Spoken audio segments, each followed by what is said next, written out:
दोस्तों, भारत की पारंपरिक जमीन में कई ऐसे राज दफन हैं जो कई वर्षों या कई सदियों बाद आज भी उसी तरह ताज़ा और अनसुलझे रहस्य हैं जितने पहले कभी हुआ करते थे।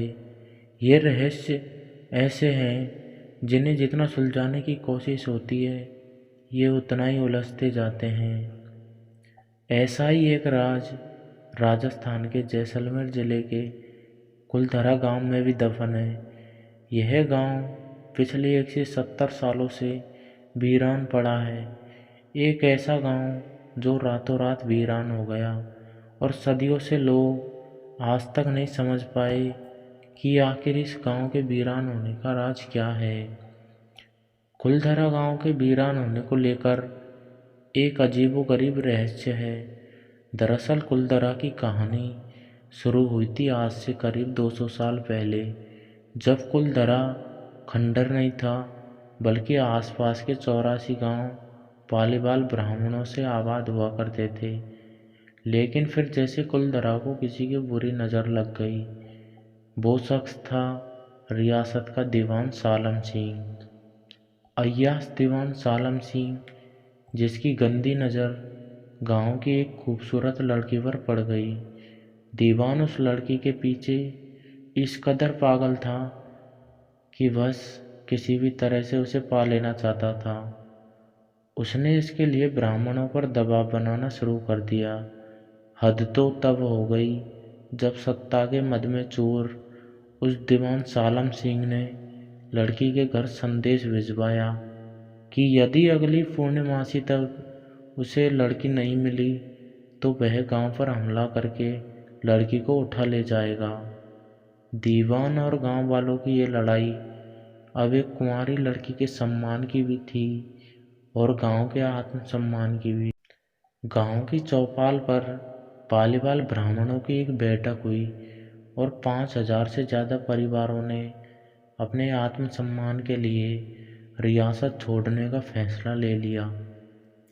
कहा जाता है कि निर्णय लेने के लिए सभी 84 गांव वाले एक मंदिर पर इकट्ठा हो गए और पंचायतों ने फैसला किया कि कुछ भी हो जाए अपनी लड़की उस दीवान को नहीं देंगे। अगली शाम कुलधरा कुछ यूं वीरान हुआ कि आज परिंदे भी उस गांव की सरहदों में दाखिल नहीं होते। कहते हैं गांव छोड़ते वक्त उन ब्राह्मणों ने इस जगह को श्राप दिया था। आपको बता दे, बदलते वक्त के साथ 82 गांव तो दोबारा बन गए, लेकिन 2 गांव कुलधरा और खावा तमाम कोशिशों के बाद भी आज तक आबाद नहीं हुए।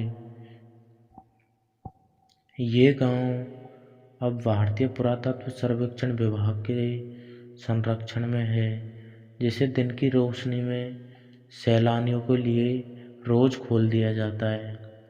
कहा जाता है कि यह गांव रूहानी ताकतों के कब्जे में है। टूरिस्ट प्लेस में बदल चुके कुलधरा गांव घूमने आने वालों के मुताबिक यहाँ रहने वाले पालीवाल ब्राह्मणों की आहट आज भी सुनाई देती है।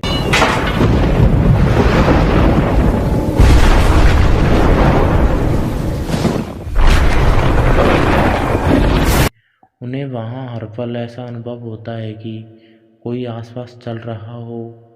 बाजार के चहल पहल की आवाज़ें आती है, महिलाओं के बात करने और उनकी चूड़ियों और पायलों की आवाज़ें हमेशा आती रहती है।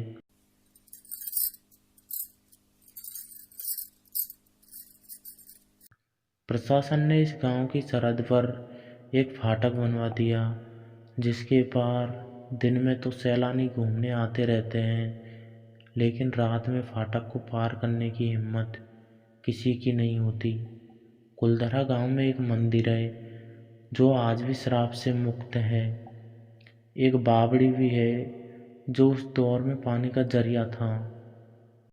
कहते हैं शाम ढलने के बाद अक्सर यहाँ कुछ आवाज़ें सुनाई देती है।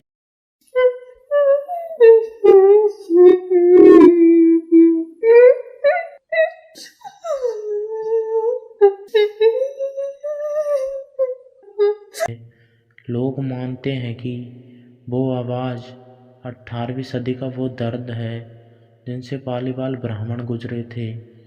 गांव के कुछ मकान हैं जहां रहस्यमय परछाई अक्सर नज़रों के सामने आ जाती है। दिन की रोशनी में सब कुछ इतिहास की किसी कहानी जैसा लगता है, लेकिन शाम ढलते ही कुलधरा के दरवाजे बंद हो जाते हैं और दिखाई देता है रूहानी ताकतों का एक रहस्यमय संसार। लोग कहते हैं कि रात के वक्त यहाँ जो भी आया वो हादसे का शिकार हो गया। मई 2013 में दिल्ली से भूत प्रेत व आत्माओं पर रिसर्च करने वाली पैरानॉर्मल सोसाइटी की टीम ने कुलधरा गांव में एक रात बिताई।